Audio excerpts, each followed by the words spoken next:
in fact. Matt, you stole my thunder, but Oh, sorry. today is Groundhog Day, and I raise that not only because it sounds like we're in store for 6 more weeks of winter, nor because, as some of you might allege, I stand up here every day and say the same thing over and over again. I say that as a way to note the fact that this is the 1-year anniversary of the resumption of the daily press briefing at the Department of State. We have literally been doing the same thing over and over again at the department every day. We're here in this room, and we're proud of that. We wouldn't have it any other way. As many of you will recall, it was a pledge of then candidate Biden, long before he was sworn in as president, to resume daily press briefings in his administration. And he made that pledge because it is so fundamentally important in any number of ways. Whether an ally, a partner, a competitor, or adversary, the world needs to know where the United States stands. Just as importantly, the American people deserve to know what their government is doing, what we are doing to protect and to promote their interests around the world, how we're confronting threats and seizing opportunities. That is, after all, why we're here. I also made the point exactly a year ago that the model we set here conveys well beyond our own borders. If the values of transparency and responsibility and accountability are going to be more than just buzzwords in our global engagement, we have to practice what we preach here at home. And we need an engaged, active press corps to hold our feet to the fire. A year later, I can say you all have lived up to your end of the bargain, perhaps too much so, done too good of a job. And I promised a year ago that we'd always seek to be transparent, accurate, and respectful. I hope that we too have lived up to ours. So 1 year down, many more briefings to go. With that, turn over to you, Matt. Okay, thanks. Yeah, 1 year down and 3 to go, or two, or one, whatever. Anyway, thank you, and just to note that, yes, it is appreciated that you're up here every day, or at least when you're in town, not on official travel, up here every day answering questions. Whether or not we like the answers or think that the answers are satisfactory or not is a different question, but Understood. at least you're taking them, so that's appreciated. Can I start with Ukraine once again? Speaking of Groundhog Day, so the Pentagon made its announcement this morning. I don't expect you to have any additional details about that, but then on that. But I'm just wondering if the Russian reaction to that deployment that was announced has been that you guys are escalating tensions. And I'm pretty sure I know what your response will be to that, but I'd like to get it anyway. And then secondly, your colleague at the White House just said that you are no longer, the administration is no longer going to refer to, or is no longer referring to, a potential Russian invasion as imminent, because that might send the wrong signal. And I'm just wondering, especially in the context of you saying that this is the year anniversary of getting up and telling us what the U.S. policy is, if was it a mistake to be calling it imminent in the first place? If you didn't really know, what was the point? Why were you describing this as something that could happen, at the snap of a finger? If now, was it what Putin said yesterday? What was it? Thanks. So thank you, Matt. Well, first on your first question. Look, I don't think anyone here is going to be surprised by the reaction you've noted of the Russian Federation. I mean, this is literally their playbook to turn the reality upside down. The metaphor we've used, that my colleague at the White House used, paraphrasing our boss here at the State Department, this is literally the fox claiming that it had no choice but to attack the hen house. This is, talk about Groundhog Day. Yeah, but it's actually in the fox's nature to attack the hen house. That's what foxes do. So maybe that's... Is that a statement about the No, country? I just think it might be a poor analogy because the fox, Okay. you know... Well, I will let you choose your analogy, but I think you get the underlying point. And one other analogy, as it were, is our concern is this idea of Groundhog Day, because we have seen this before. We have seen something like this before, at least. It was 8 years ago, just about, when the Russians amassed troops on Ukraine's borders. The Russians engaged in misinformation, in disinformation, in propaganda, seeking to portray Ukraine as the aggressor. The Russians then took it one step further, manufactured pretextual provocation that they then cited as a means by which to aggress against Ukraine and to undertake an incursion into sovereign Ukrainian territory. So what we are doing, and my colleague at the Pentagon spoke to this at the orders of the president, these are about deterrent and defensive measures. These are measures that we have spoken to in broad strokes over several weeks, noting that given what we are seeing, the amassing of troops, the bellicose rhetoric, the history that is at play here, it is only prudent for us to take steps in the past several weeks to provide defensive security assistance to our Ukrainian partners. And we've done that at an unprecedented level that we've spoken to in some detail. And the president also made clear that both in the event of a Russian invasion and as a means to deter and to defend our allies on the eastern flank against broader aggression, we would be taking defensive and deterrent steps. And that is precisely what the Pentagon spoke to today. Many of these forces, as you heard, are already in the European theater. These are not permanent moves. They are precisely in response to the current security environment in light of this increasingly threatening behavior by the Russian Federation. These troops, as you all know, they are not going to fight in Ukraine. They are going to ensure the robust defense of NATO territory. That is something to which we have a solemn commitment under Article 5.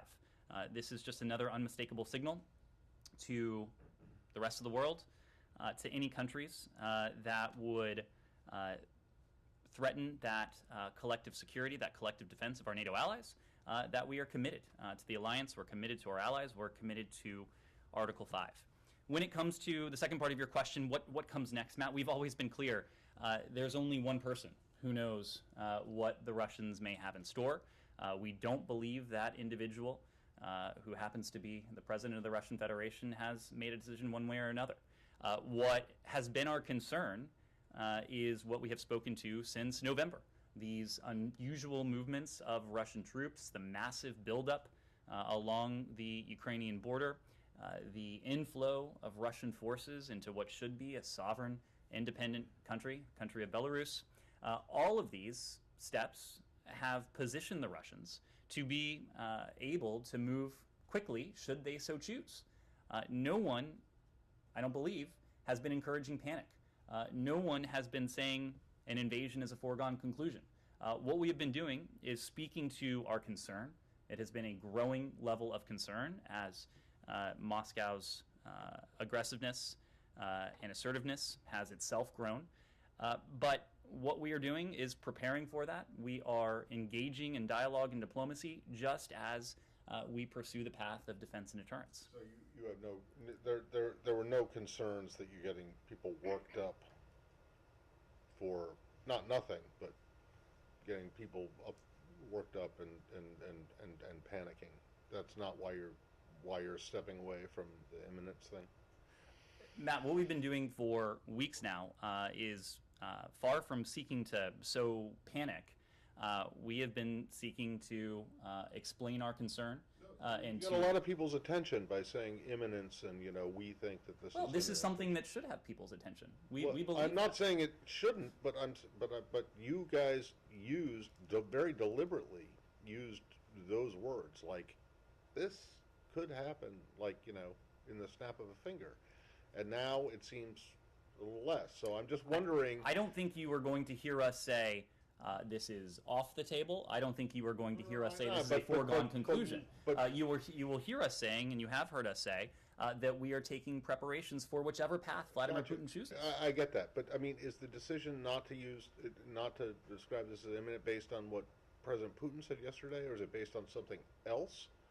What is it based on? Or is it based on the complaints from the Ukrainians that you're getting people stoked up and put into a panic? Why? Our language, Matt, is always calibrated to what we're seeing. What we've seen. So it's less imminent now than it was yesterday. I think you were reading far too much into what you may have heard. Right. So I am actually going to follow up a little bit on that, maybe from a slightly different angle. So you guys were waiting for Putin's remarks yesterday. Obviously, you've monitored it very closely, where he basically blamed the West. And you just said that there is one person and he still hasn't made up his mind yet. So after watching Putin yesterday, the United States still thinks that he still has not made the decision to invade or not. Is that correct? Our assessment has not changed. We've made the point, I alluded to this yesterday, that criminologists in this country and around the world are going to parse every single syllable, every word, every utterance, every sentence that came out of Putin's mouth. If you were to do so, you could find reasons for optimism, you could find reasons for pessimism. For our part, we are not optimistic, neither are we pessimistic.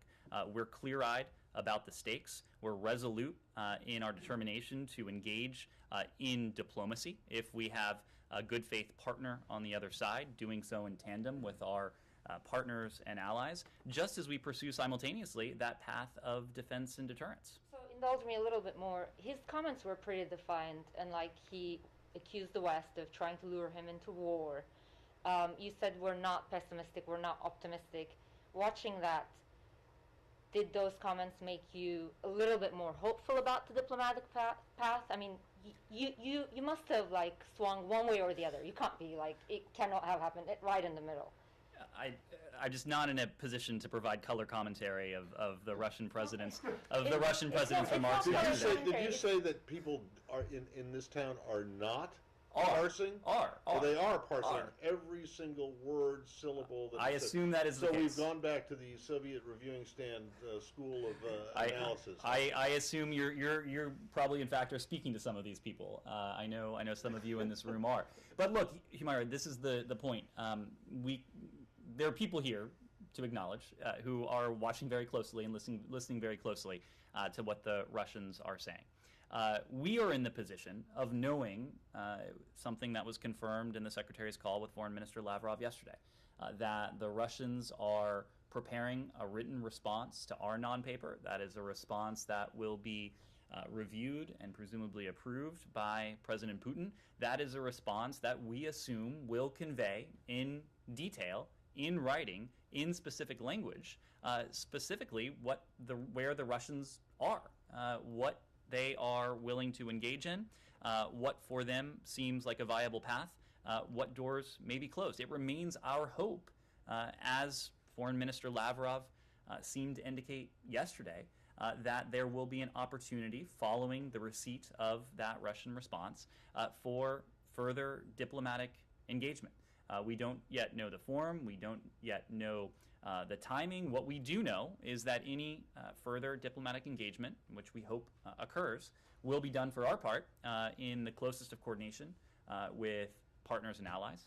We hope it is done in good faith by the Russian Federation, but we'll be in a position to judge, and we'll be able to judge based primarily on one criterion, and that is if it takes place in a broader context of de-escalation. We can talk. There are no preconditions to talking, but this diplomacy is not going to go anywhere. It is not going to address our security concerns. It is not going to address the concerns of the transatlantic community, that is to say our allies and partners on the other side of the Atlantic, and it won't address the stated concerns of the Russian Federation if it doesn't take place in this broader context of de-escalation. Did you have any Any indication over the past 24 hours when that response might be coming from the Russians? No, there has been, we don't have anything additional to add beyond what we said yesterday in the aftermath of the call. Yes, Michelle.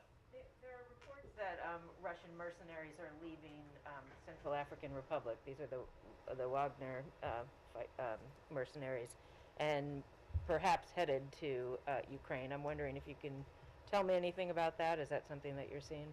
I don't have anything to add on those reports. We've made our position on Russian mercenaries in Africa well known.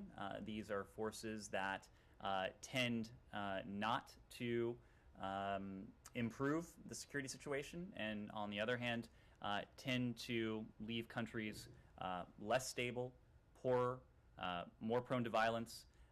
These are not constructive forces or elements, but I don't have anything to add in terms of reports that they may be moving to other theaters. Like Iraq or Afghanistan? Or Kylie.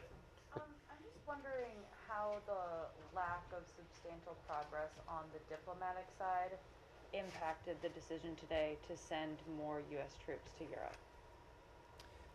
Kylie, we've made the point that we're going to do these things simultaneously. Until and unless we see a de-escalation, until and unless we see an indication that Russia's preparations for potential aggression have stopped and have been rolled back, it is only prudent for us to continue to take steps in the vein of defense and deterrence. That's what we'll continue to do. That's what we've been doing for several weeks now. And so even if Russia starts to engage in a more substantive way, and the ideas you guys have put on the table, that won't in any way impact the presence of U.S. troops in the future in European countries. I will let my colleague at the Pentagon speak to this in greater detail, but our presence, our force posture around the world is calibrated to the security environment that we face. And if we face a security environment that is prone to disruption, that is prone to destabilization, that is prone to threats, we are going to take steps in the vein of defense and deterrence. That is what we're doing here. If that security environment changes, that is to say, if there is de-escalation when it comes to what we're seeing from the Russian Federation, we will, of course, evaluate that, and we will evaluate the implications of that on our force posture. Ben. Putin has made it very clear that the US has not addressed their main security concerns. And so with that in mind, is what the US handed over to the final offer, or have you got more things in the bag that you can offer if they come back and say, this is a non-starter, we need more?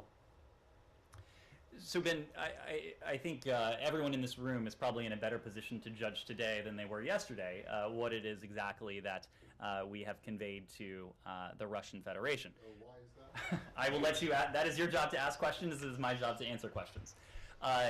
So I will just make the broad point that the ideas we have put forward, these are ideas. These are essentially proposals for additional discussion. So we have never, and we have not been in a position to hand over to the Russian Federation. NATO has not been in a position to hand over to the Russian Federation an exact roadmap of what it is precisely that we are prepared to do across every realm. What we have conveyed, what NATO has conveyed, the ideas that we've conveyed in close coordination and consultation with one another are proposals for further diplomatic engagement. This will require engagement in good faith, some concerted, fairly technical discussions if they are going to result in anything. But it remains our posture and remains our preference to take part in that diplomacy. One, because it has the potential to redound positively on our security concerns, on the concerns of our European allies and partners, but also to address what the Russians have put on the table. And two, if it were to take place in the context of de-escalation, it would certainly seek to mitigate some of the tensions, some of our concerns that we've seen with this massive buildup of Russian forces around Ukraine and in Belarus. So the door remains open for potentially more dialogue, more things in this document than are already there. I mean, you have more to offer them if they wanted it. The door remains open to discuss the ideas that are in this document. The ideas that we conveyed, the ideas that NATO conveyed, again, They are very high-level ideas. Those ideas are not spelled out in terms of what it would look like in practice, how it would be executed, the reciprocity that would need to be entailed for each of these steps. What we've said very clearly is that's something we wish to continue to discuss, but it needs to be a discussion that takes place in the context of de-escalation if it is to work. Connor. The French president has had 2 calls with Vladimir Putin in the last week. The Italian president had a call yesterday. Boris Johnson today. Has the State Department gotten readouts from these governments of their engagements with the Russians? So I would make a couple points on that. One, Connor, as you know, we have engaged bilaterally with the Russian Federation ourselves. President Biden has had now a couple conversations with President Putin in recent weeks. Secretary Blinken, as we've spoken to recently, has met with and engaged with Foreign Minister Lavrov, and there have been other engagements in that vein. Every time we do so in full consultation and coordination with our allies and partners. And in advance of the Strategic Stability Dialogue, in advance of Secretary Blinken's meeting with Foreign Minister Lavrov last month in Geneva, we have heard from our partners and allies of really the unprecedented level of coordination and consultation, which has put them in a position to voice strong support for the type of bilateral engagement that we're undertaking with the Russian Federation. That is the kind of dialogue and diplomacy, when done across the board by our partners and allies, that we think has the potential to lead to a de-escalation of tensions. So it's something we support when it's done in that vein. Without getting into the specifics of any diplomatic conversations, I can tell you that we are constantly on the phone with our European allies. We have representatives of this building and the administration constantly on the ground in Europe.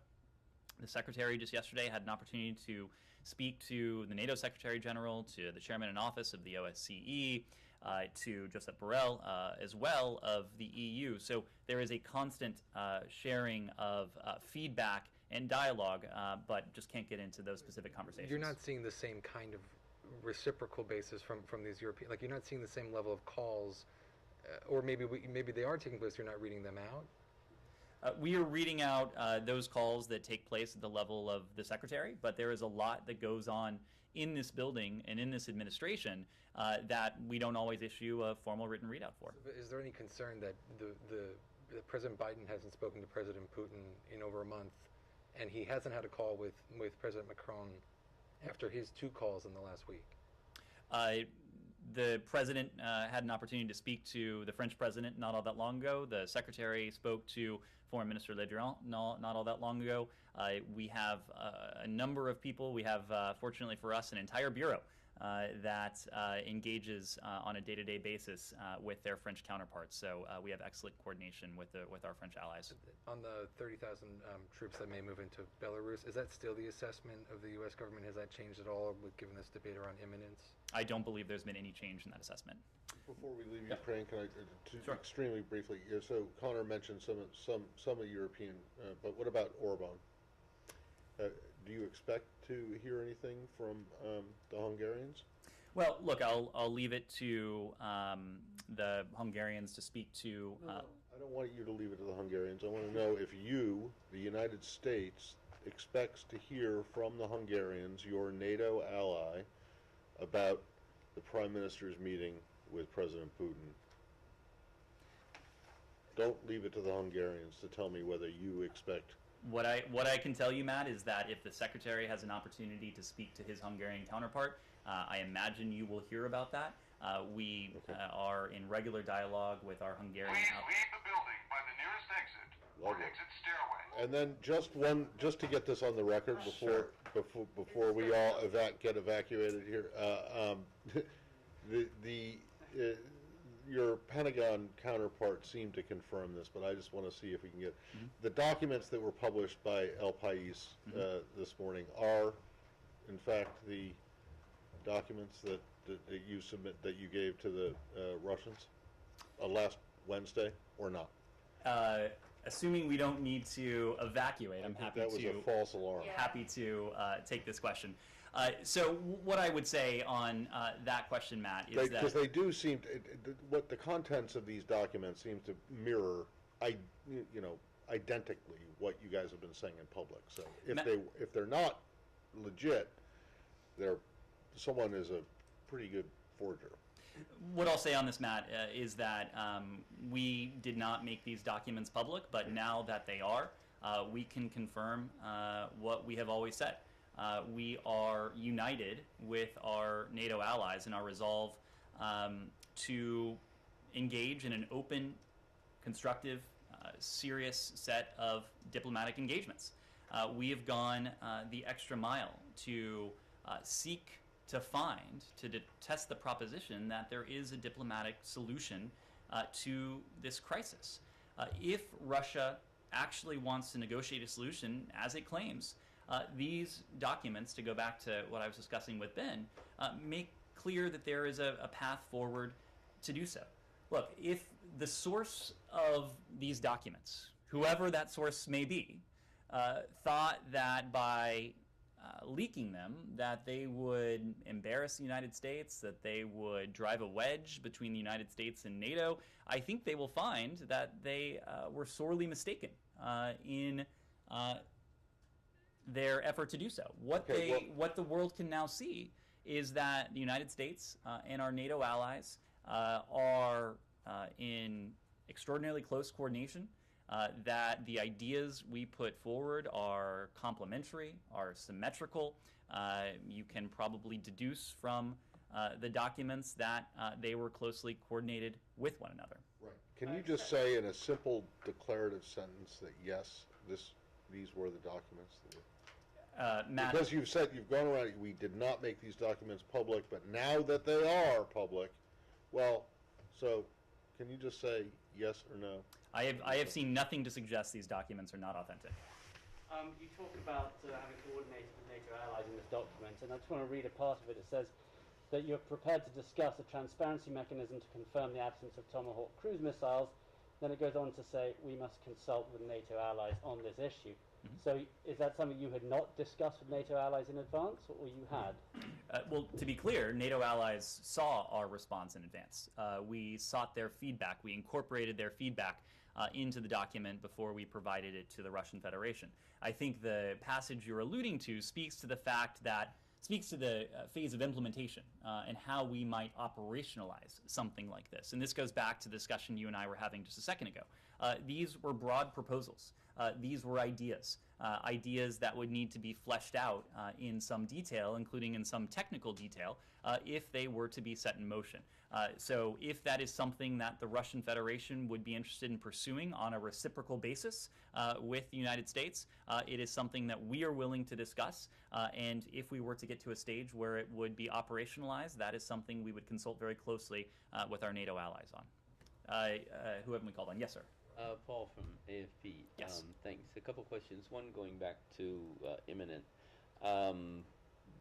It was almost daily the Pentagon says that Russia is enlarging its positions on the border.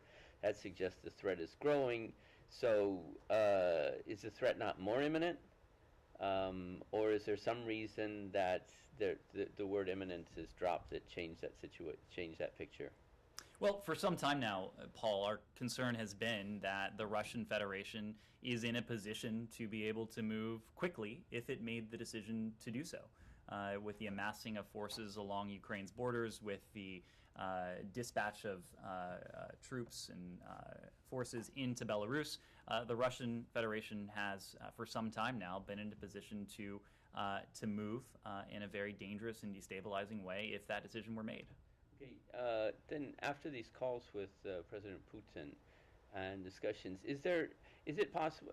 Is it right that maybe NATO allies and Ukraine have asked the U.S. to drop the word imminent because it's kind of provocative? Did you do this in response to allies?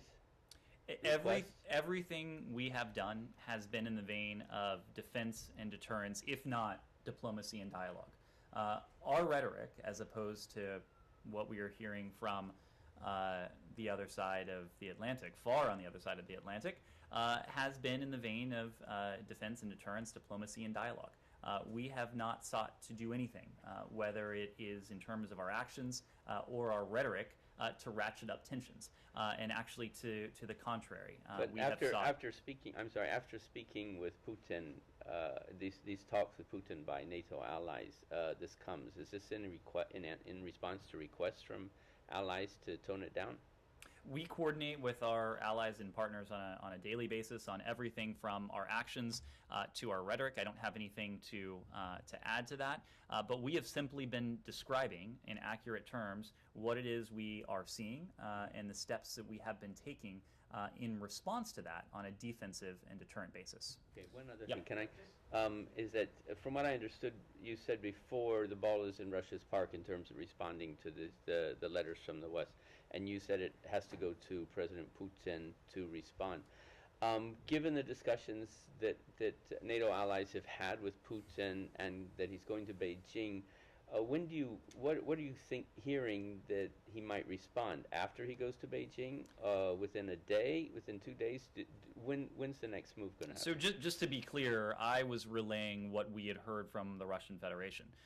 It was conveyed to Secretary Blinken yesterday by Foreign Minister Lavrov that a written response would be forthcoming. It would have carry the imprimatur of President Putin, and we would be in receipt of it.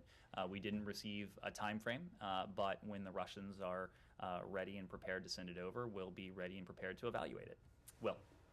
Oh, yeah, I just wanted to ask about the Minsk process. Russia's ambassador to the UN mentioned both during the Security Council debate and yesterday when they took over the presidency, the Security Council, that pointed out that Ambassador Thomas Greenfield didn't mention the Minsk process while the other Security Council members did during the debate. Does the U.S. still see the Minsk II agreement as any kind of a roadmap or a peace plan, or is that something that you think has moved on, is not the best blueprint for the world? No, we absolutely do. We have encouraged full implementation by all parties of the Minsk agreements. The fact remains that one party to these agreements has been responsible for the vast majority of violations, but all parties need to adhere to the Minsk agreements as a way to de-escalate tensions, especially in this environment. That's precisely why we have continued to support the Normandy format as a means by which to discuss how all parties might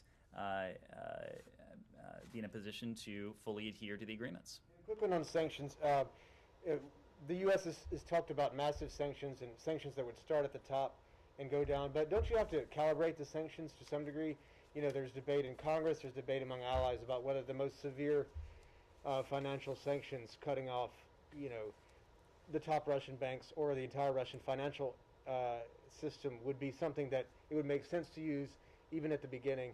Is that a debate in this administration, whether it makes sense for the U.S. as the kind of guarantor and custodian of the world financial system to some degree to make, to do something, starting literally at the top with cutting off an entire nation's financial system if Russia goes into Ukraine?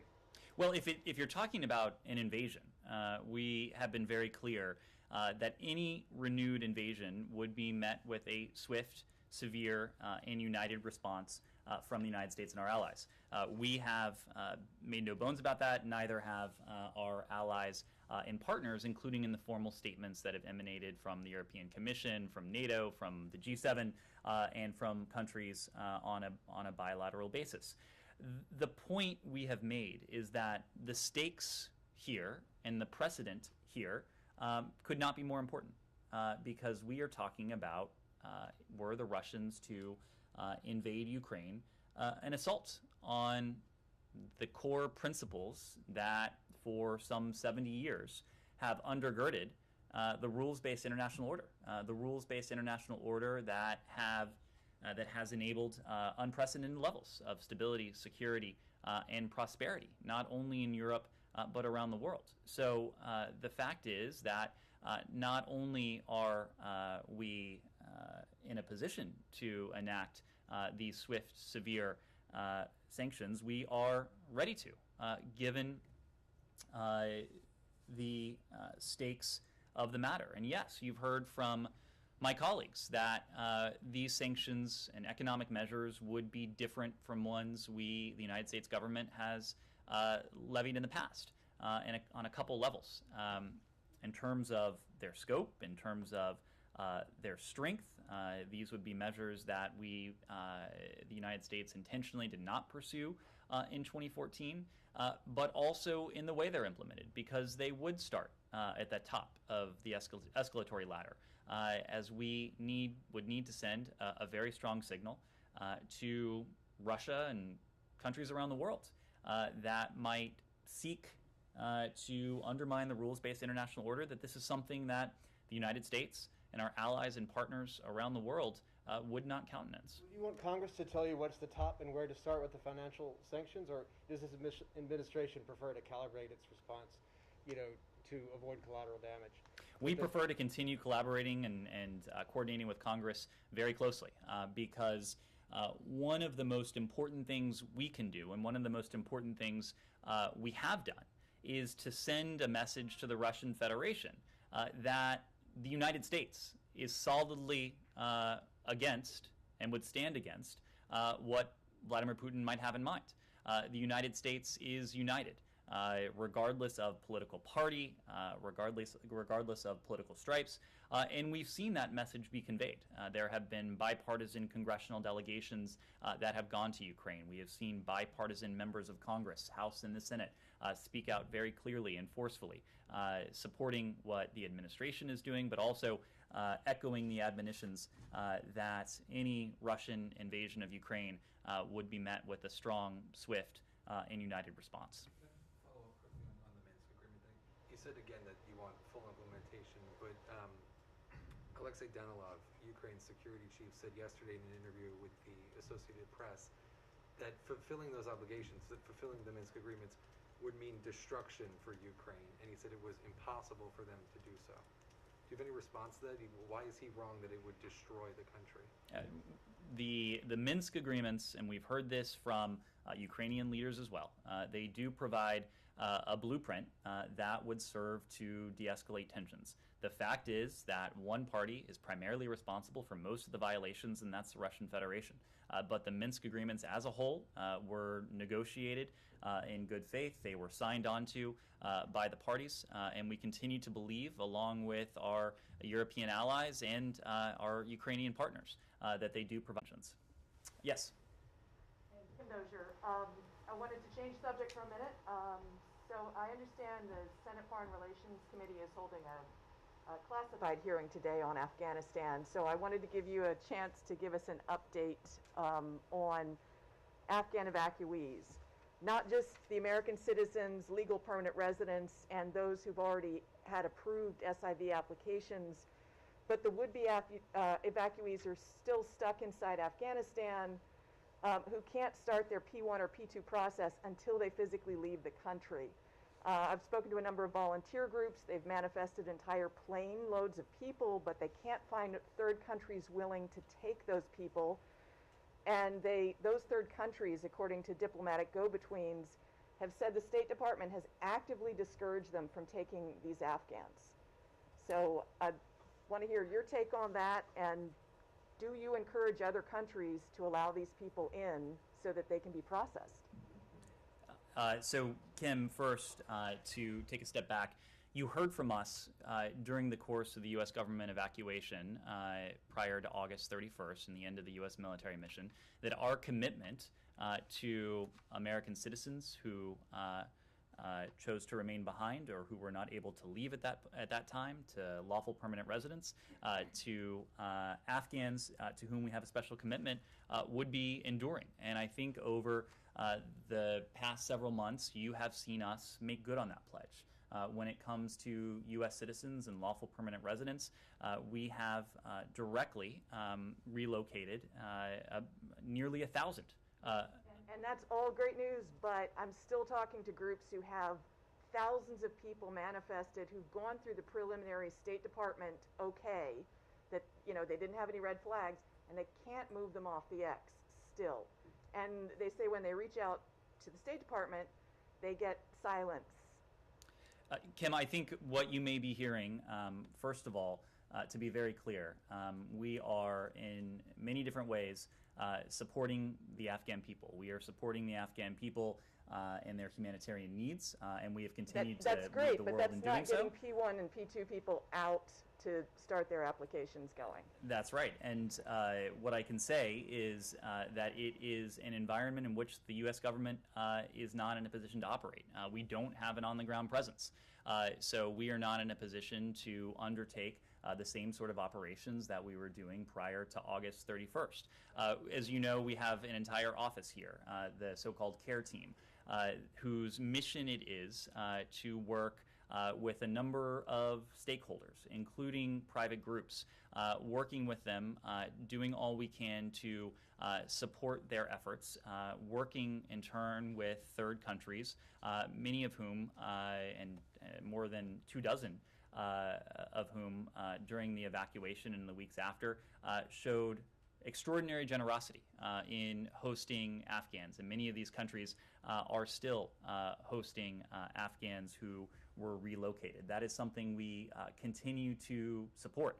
When it comes to the P1 and P2 program, the P2 program, as you know, it was introduced in early August precisely so that we would have another avenue by which Afghans who met the criteria would be able to enter the U.S. Refugee Admissions Program pipeline.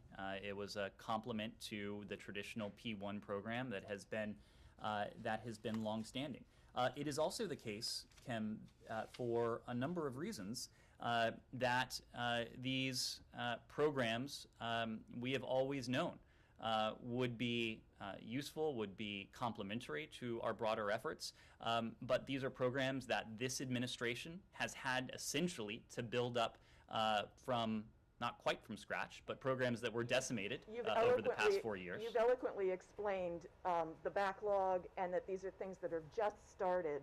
What I'm asking about is that piece of still getting more people off the X to third countries. Are you actively working with new third countries right now who would take these people?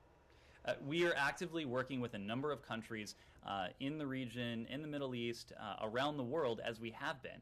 I believe over the course of this operation, these are countries spread across 4 continents who have displayed this extraordinary generosity in hosting Afghans.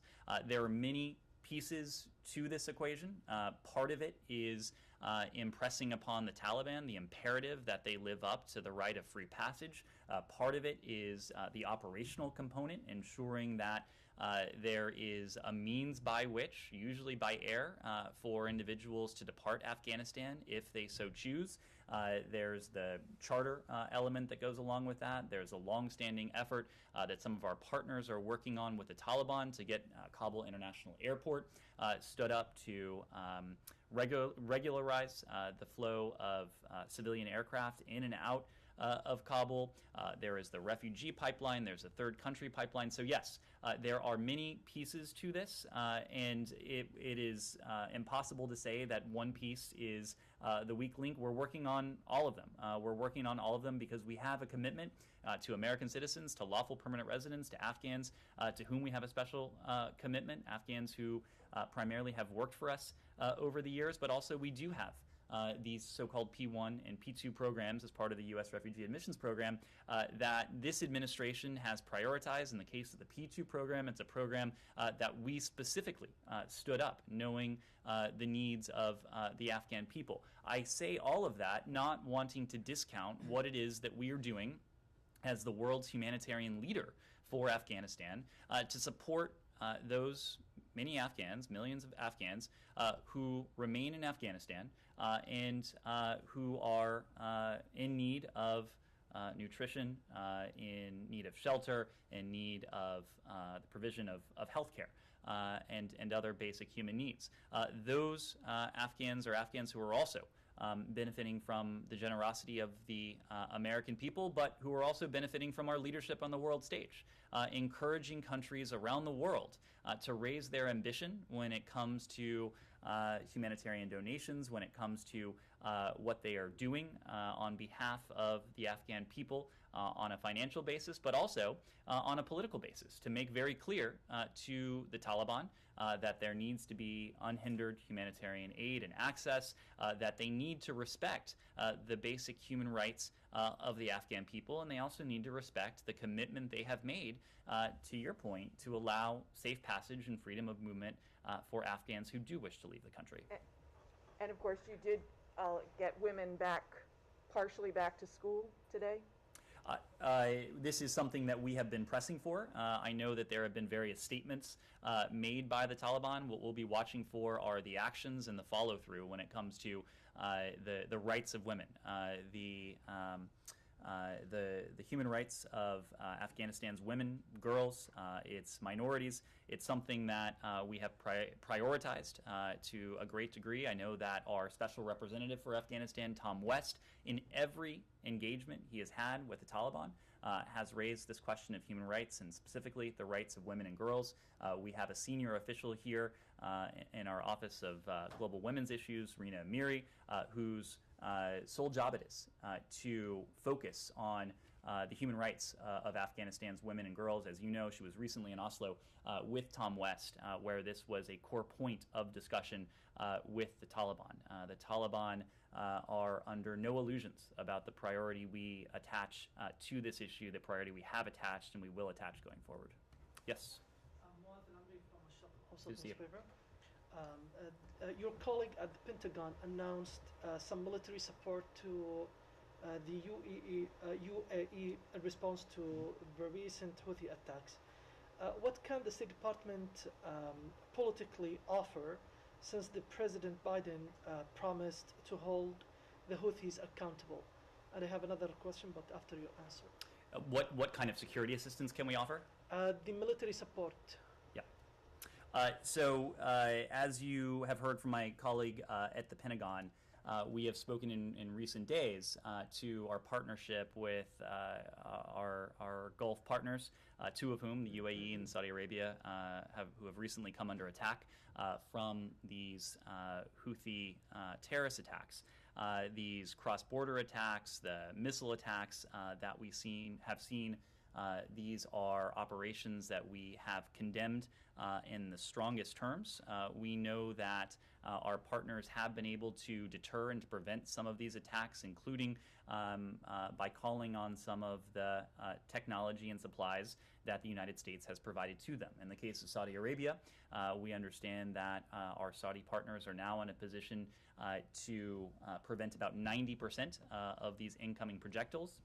Of course, we want to raise that to 100%, and we're committed to working with the UAE and Saudi Arabia to help them bolster their defenses. We're doing that through security cooperation, through arms transfers, defense trade, exercises, training, and exchanges. And those exchanges are in terms of security and defense, but also in terms of human rights and the protection of civilians, including civilian harm mitigation. Senator Menendez yesterday warned that Iran may obtain nuclear weapons in 3 to 4 weeks, and he criticized the administration approach to Iran in order to get back to the 2015 deal. What's your assessment in that period of time, and what is your next move in Vienna negotiation? Well, you heard from one of my colleagues just the other day about our concerns that Iran has made in terms of its nuclear program. These are advancements that Iran has been in a position to make ever since the last administration decided to leave the Iran deal, a deal that was verifiably and permanently preventing Iran from ever obtaining a nuclear weapon. When the Iran deal was fully implemented, the so-called breakout time to which you refer was 1 year. Meaning that it would take Iran 1 year to accumulate the fissile material necessary for a nuclear weapon if it chose to do so. Now, that is separate and apart from the weaponization process. We're very concerned with both of these processes, but purely from an enrichment standpoint, that breakout time was a year. Now, my colleague alluded to this a couple days ago, that breakout time is significantly less, and that is precisely because of the decision to leave the JCPOA that was working to elongate that breakout time. So we find ourselves with an unfortunate set of circumstances, that means that the window we have in Vienna, to answer the second part of your question, is very, very short. And that window is very, very short precisely because once Iran reaches the point where its nuclear advances have obviated the non-proliferation benefits that the JCPOA conveyed, that's a point at which it will no longer make sense from our national security interests and the national security interests of our allies and partners around the world to pursue a mutual return to compliance with the JCPOA, and we'll have to pursue another course. Yeah, just to be clear, the reason that the breakout time is less than a year now isn't because of anything that any U.S. administration did. It's because the Iranians decided to the reason. No. Hold on a second. The Trump administration pulling out of the deal didn't force Iran to do anything. They've done it on their own. Right? The reason the breakout time can be measured in weeks instead of months is precisely because Iran did not feel encumbered by the deal that the previous administration chose to abandon. You can attribute motive, but they could have done it anyway, regardless. But anyway, they couldn't have. If they did, there would have been severe consequences, as you know. Right, severe consequences similar to the sanctions that the Trump administration put on them, which didn't stop them from doing it anyway. But that's not. I don't want to get into that. Can I get? I just need to. Okay, we need to wrap up shortly. Yes, so exactly. We have not taken a question. I've got two Africa ones, but they're we do need to yes, please. Thanks. Can I follow up with a few Yemen questions? Friday will mark a year since President Biden announced he was cutting certain support for the coalition while promising to step up diplomacy to end the war. I'm wondering first if you can reflect on, a year out, whether you believe this administration's diplomatic approach to Yemen is working. We believe that there must be a diplomatic approach to Yemen. We believe that diplomacy is the only durable and sustainable means by which to resolve the conflict in Yemen that has allowed the Houthis to leverage the power vacuum, that has worsened what is by many accounts the world's worst humanitarian emergency, where more than 16 million Yemenis are suffering from food insecurity. You are right that this is a diplomatic challenge that we have prioritized from essentially day one of this administration. One of the first senior personnel appointments that President Biden himself announced when he was here on his first visit to the State Department was the appointment of Tim Linder-King as our envoy to this challenge. So we are committed to this mission. We believe a diplomatic solution is the only way to resolve the conflict. We've always known that a diplomatic solution is not going to be easy. After all, this has been a conflict, in fact, a civil war that has transcended administrations going back almost a decade now. The Houthis' Marib offensive, including repeated attacks on civilians in Marib over the past year, has been the primary obstacle to these peace efforts. And recent events should make it clear that this offensive will bring only further suffering, will only worsen the humanitarian plight of the Yemeni people. Now is the time, we think in coordination with our partners, including the UN Special Envoy, for the parties to listen to the voices of the people and the international consensus calling for a halt to this violence and a resumption of political talks. At the heart, this is a civil war. This is a conflict among Yemenis, and a durable Yemeni-led solution is needed to end this conflict and to reverse the humanitarian crisis. So we are very much supporting the parties. We are working closely with the UN Special Envoy to try to achieve such a diplomatic solution.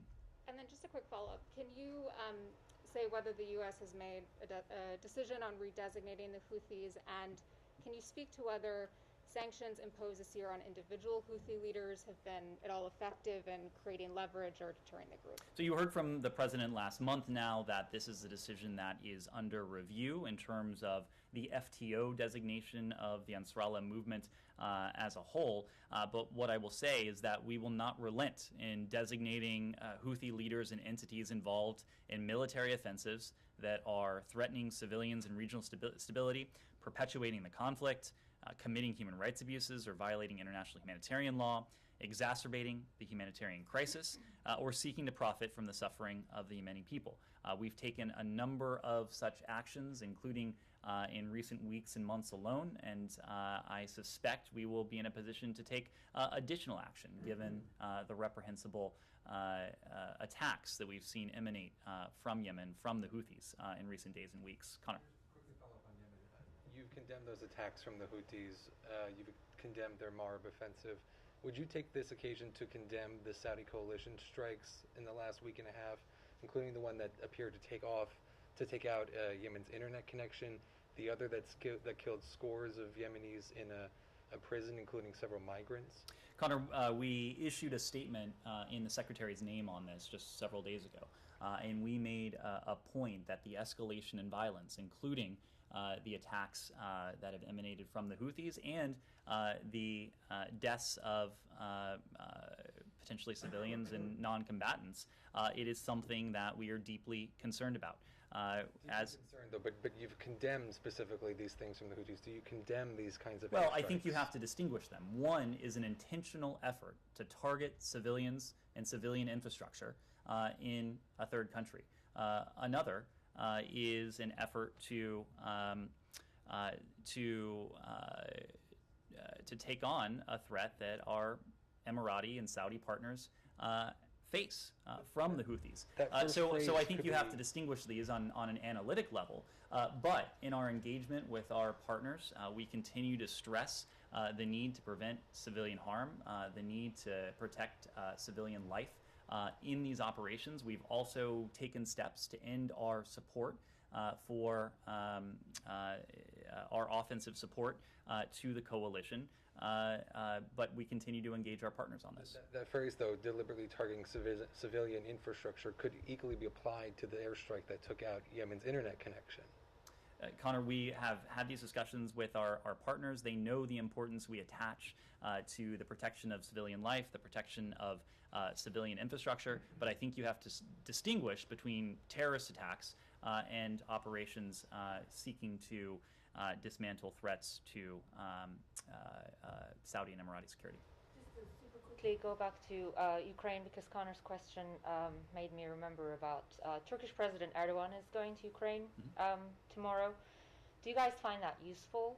I realize that you have been in touch with a number of European leaders about Ukraine, but there hasn't been the same amount of traffic with Turkey, which has offered to mediate this crisis. They have a complicated relationship with Russia, but also selling drones to Ukraine. Do you find this trip useful? And, what role, in your eyes, should they play? They're a NATO ally, but have a complicated relationship with the U.S. as well. Turkey is an important NATO ally. I will leave it to our Turkish allies to speak to the objectives of this trip, but we certainly support any effort on the part of a NATO ally or any country around the world to show their solidarity with Ukraine. What is the reason that you haven't been more in communication with the Turks about Ukraine? I think is it because of the strained bilateral relationship? You will have seen that in every engagement we have had, including our recent engagements with the Turks, we have raised Russia. We have raised Russia and Ukraine. Turkey is a valued NATO ally. Turkey is a member of the NATO alliance. Turkey has signed its name to the very strong statements that have emanated from NATO on this question. We need to wrap up very quickly here. Yes, sir. I haven't taken a question. I'll move to India. So, Indian opposition leader Rahul Gandhi, he made a remark in the Indian Parliament today, stating that it is due to Prime Minister Narendra Modi's ineffective foreign policies that Pakistan and China are closer than ever. Does the State Department agree with that assessment? I will leave it to the Pakistanis and the PRC to speak to their relationship. I certainly would not endorse those remarks. Okay, and follow up to that. Why do you think Pakistan is working so closely with China? I mean, do you think they feel abandoned by the U.S.? We've made the point all along that it is not a requirement for any country around the world to choose between the United States and China. It is our intention to provide choices to countries when it comes to what the relationship with the United States looks like. And we think partnership with the United States conveys a series of advantages that countries typically would not find when it comes to the sorts of partnerships that, partnerships may be the wrong term, the sorts of relationships that the PRC has sought to have around the world. Pakistan is a strategic partner of the United States. We have a relationship, an important relationship with the government in Islamabad, and it's a relationship that we value across a number of fronts. What's the State Department's guidance to U.S. athletes who want to express any opposition to China's human rights abuses while they're in Beijing for the Olympics? So first, I will say, our position when it comes to the Olympics in Beijing. Of course, we don't have any official diplomatic representation on the ground. We've also made clear we were not and are not coordinating a global campaign regarding participation in the Olympics. We know that the PRC uses disinformation to veil ongoing genocide in Xinjiang and other human rights abuses. We know that the PRC has made various accusations, including against U.S. athletes, and we know that's what's going on here. U.S. athletes are entitled to express themselves freely in line with the spirit and charter of the Olympics, which includes advancing human rights. We call on the PRC to respect human rights and fundamental freedoms, including that very freedom of expression. Just when and where are U.S. athletes allowed to do that while they're in Beijing? Because the IOC Rule 50.2 says that they can't publicly demonstrate while they're at Olympic sites or venues, but it seems to leave open interpretation for places outside of those sites or venues or on social media. So are American athletes allowed to use those venues to express opposition to Chinese human rights abuses? I will reiterate precisely what I said. U.S. athletes are entitled to express themselves freely in line with the spirit and charter of the Olympics. Can I just say, do you have any more specificity on the Burkina Faso situation in terms of the amount of aid that you have put on pause, whether a decision has been made about whether it was a coup or not? And then also, I'm just wondering if you have an update on Guinea-Bissau. I don't have an update in terms of our provision of aid to the government of Burkina Faso. As you and I discussed yesterday, we have put a pause on most of that assistance that was going. Can't tell me how much. I cannot. Okay. Very quick last question. Yes. 3,000 U.S. troops that are being deployed to Europe. That's a U.S. deployment. Why not wait till NATO activates its defense forces? As we said, we can and will do both. So you heard from my colleague at the Pentagon that this is, as you said, a U.S. deployment. This 3,000 service members that you noted is separate and apart from the 8,500 U.S. service members who are at a heightened state of readiness and who can be called upon by a decision by the North Atlantic Council. Thank you all very much.